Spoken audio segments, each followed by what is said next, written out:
Good day to each and everyone. I am Sendemi and Pamaong of BSHN 3A, and today I'm going to discuss about the laws regulating restaurants and other tourism-oriented establishments on Chapter 10. For our learning objectives, we have to enumerate the responsibilities of a restaurant or similar establishment, identify the laws that govern restaurants, caterers, bars, health and fitness clubs, spas, and entertainment outlets. Cite examples of issues and problems that may arise in restaurants, bars, and other tourism oriented establishments. So, for our topic outline, we have here the introduction, nature and description of the business, restaurant, shops, department stores, sports and recreation center, museum, karaoke bar, galleries, tertiary hospitals for medical tourism minimum requirements, spa, laws governing casinos and gaming establishments. So for the first slide, we have here the Filipino restaurants strive through consistent quality and loyal patronage. Entertainment in the Philippines reflects social status and has evolved over decades, with karaoke bars and comedy bars, replacing older venues. The country is rich in arts and culture, which the state protects and promotes under the 1987 constitutions. Cultural heritage is showcased in museums, galleries, restaurants, and entertainment hub. So this chapter discusses laws regulating tourism-related establishments that support artistic and intellectual expressions, shaping a dynamic Filipino national culture. So we have here the nature and descriptions of business. So for the law, a restaurant is any establishments offering to the public refreshments and or meals. Bars and pubs may be classified under the generic category. So for the next slide is a department store. Is a store that sells or carries several lines of merchandise and that is organized into separate sections for the purpose of promotions, service, accounting, and control. A shop is a small retail establishment offering a line of goods or services. We have here a sports and recreational club or center is any establishments offering sports and recreational facilities to tourists and to the general public like gyms, clubs, dance studios, theme parks, cinemas, theaters, and concert halls fall under this category. So for the museum is an institutional establishments where collections of valuable objects and artifacts on history and culture, arts and sciences are put on exhibitions for the general public. So for the karaoke bar is any establishments offering karaoke and videoke facilities to tourists and to the general public. So we have here the gallery is any establishment that has a formal space for exhibitions of paintings, sculptures, prints, photographs, potteries, and mixed media works. So for the law, in the tertiary hospital for medical tourism is an institution that provides clinical care and management, as well as specialized and subspecialized forms of treatments, surgical procedure, and intensive care. Medical tourism involves traveling for the purpose of availing health care services or treatments of illnesses and health problems in order to maintain one's health and well-being. So we have here the spa. It is an establishment that has a holistic approach to health and wellness, rest and relaxations that aims to treat the body, mind, and spirit by integrating a range of professionally. So for the restaurant in the Philippines must have proper access, secure parking, and a welcoming facade. This should provide a receptionist, a waiting lounge, and a clean, well-maintained dining area with quality furniture. Food must meet government standards with properly presented dishes and polished table settings. Staff should be well trained and courteous, while bar must be well stocked. Comfort rooms must be sanitary and fully equipped, and establishments must follow hygiene and fire safety regulations. So for the shops and department stores should be located in high traffic areas with attractive window displays and well lit interiors. They must be air conditioned and have clean, well maintained restroom, parking areas, and clear directional signs should be available for customer convenience. So staff must be well groomed, courteous, and efficient at all times. Products must be clearly priced, and official receipts should include complete details such as the business name, license number, itemized purchases, and applicable discounts or taxes. Antique shops must provide authenticity certificates for their items. Some well-known examples of shops include Island Souvenirs, Pame- Papi Melroti, and Pen Shop, while department stores include Rustan's, Robinson's, and Gaisano. So for the sports and recreational centers including theme parks, fitness centers, and spa should have secure parking, proper security, and welcoming facilities. Dining areas must be clean and well furnished, while restrooms should be sanitary and fully stocked. Lockers, dressing areas, and shower cubicles should be available. These regulations help ensure quality services for both local and tourists in the Philippines. Examples of sports and recreational centers include theme parks like Enchanted Kingdom and Manila Zoological and Botanical Park. Fitness centers like Makati Sports Club and Slimmers World. Cinemas such as SM Cinemas and Greenbelt Cinemas, and theaters like the Cultural Center of the Philippines and the Raha Sulaiman Open Theater. So we have here the museums. Museums must be members of the National Committee on Museums and have well-designed structures with secure parking and proper access. They should provide security, a receptionist, a waiting lounge, and accessible toilet facilities. So public amenities such as an auditorium with visual equipment and a well-equipped library should be available. So for the National Museum, we have here the National Museum, Provincial Museum of Iloilo, Ayala Museum, San Agustin Museum. So we have here the karaoke bars. Karaoke bars must follow zonic policies and have proper access, securing parking, and well-designed exteriors. They should offer a designated dining lounge area with quality furnishings, proper lighting, and a good audiovisual system. Staff will be well trained and bars should be well stocked. Sanitary restroom and hygienic kitchen facilities are essential. Fire safety, pest control, and security measures must be maintained. Entertainment facilities, including a stage with microphones and spotlights, should be provided. So for the karaoke bars, we have here the Music 21 in Metro Manila, the Library in Manila, the Club Voodoo in Cebu. So for the galleries, galleries should be in commercial districts with a formal atmosphere and a dedicated space for art displays. They must ensure the authenticity and legal acquisitions of artworks, which should be properly labeled and lit. Security and cleanliness should be maintained. Membership in the NCCA's Independent Art Galleries Committee is required. So a curator and eligible staff should be presented, and a guest logbook should be available. Adequate parking should be provided where possible.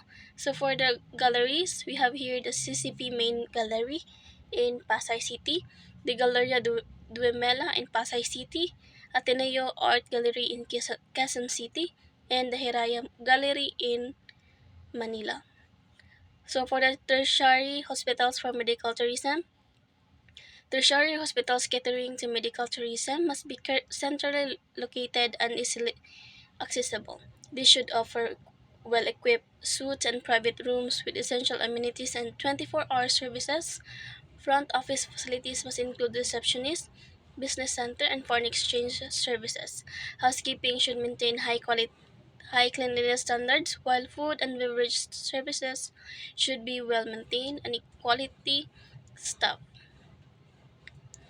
Engineering and maintenance should cover ventilations, lighting, and emergency power. So general facilities must include elevators, parking, shops, security, and public washrooms. Staff should be professional, well-groomed, and trained with interpreters available upon request. So for the examples, we have here the Medical City, Makati's Medical Center, St. Luke's Medical Center. So we have here the spas. Spas must be in a clean, relaxing location with well-maintained facilities including receptions, lounge, washrooms, treatment rooms, and shower rooms. Services include various massage techniques, steam and sauna baths, and specialized treatments. Staff should be professional trained, properly attired and well groomed. Cleanliness, Sanitation and first aid provisions are essential. Along with facilities for persons with disabilities, smoking is strictly prohibited. So, for its example, we have here the Chiin and Shangri-La Mactan Island Resort in Cebu, Mandala Spa in Boracay Island, the farm in San Benito, Batangas, and the spa in Quezon City. So for the laws governing casinos and gaming establishments, so we have here the law in Section 1, Declarations of Policy. The Philippine government centralizes and integrates all games of chance under one entity to ensure government control over gambling operations. Establish and operate casinos, sports, gaming pools, and other amusements. General revenue for public infrastructure and social programs. Expand tourism by creating recreations and gaming facilities, and minimize corruptions and illegal gambling activities. So we have here the law on Section 2, creations of PAGCOR. To implement these policies, the Philippine Amusement and Gaming Corporations was established as a government-controlled entity overseeing gambling and gaming operations in the country. So we have here the discussions of the law. PAGCOR was created in 1976 under President Marcos to regulate casinos, generate government funds, and curb illegal gambling. Under Presidential Decree 1869, PAGCOR was granted a 25-year renewable franchise to operate gaming establishments, including casinos, clubs, and sports betting pools within the Philippines. The franchise grants PAGCOR the authority to first manage casino operations, partner with accredited companies for casino management, with service fees capped at 10% of gross income. Second is import equipment.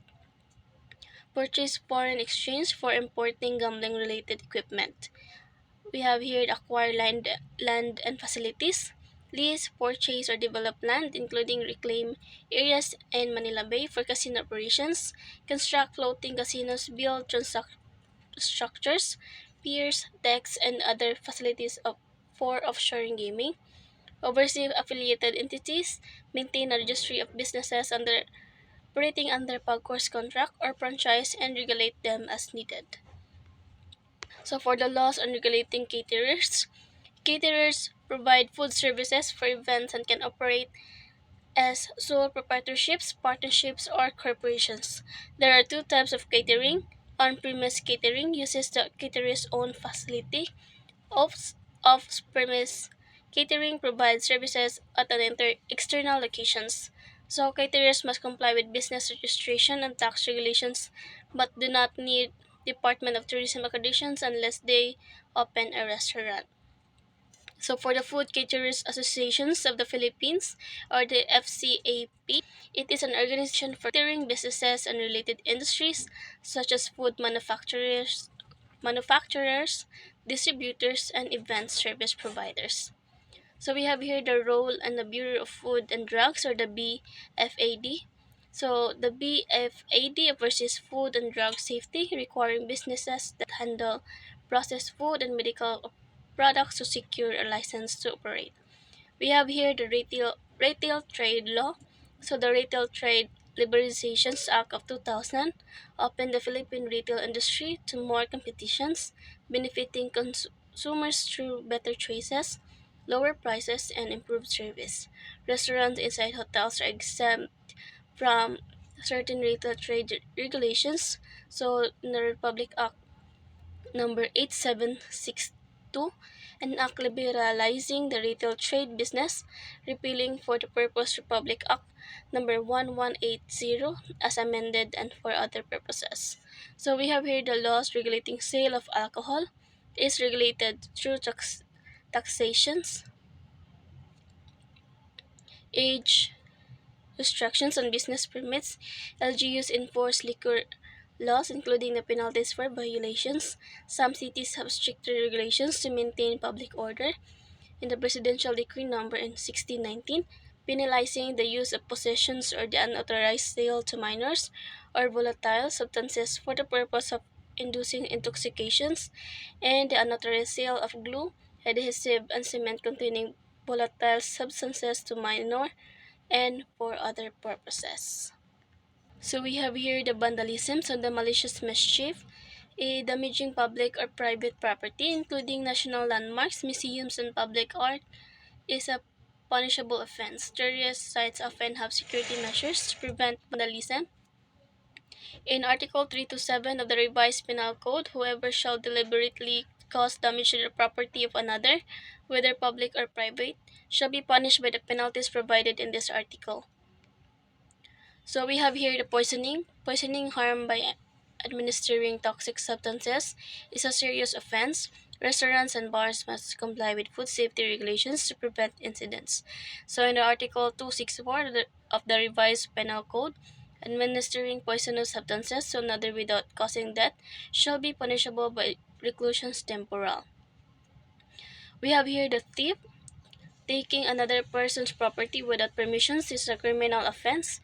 Business owners should be implement security measures to prevent theft, especially in workplaces and institutions like museums and libraries. So in the Article 308 of the Revised Penal Code, whoever shall take personal property belonging to another with intent to gain without the consent of the owner shall be guilty of theft.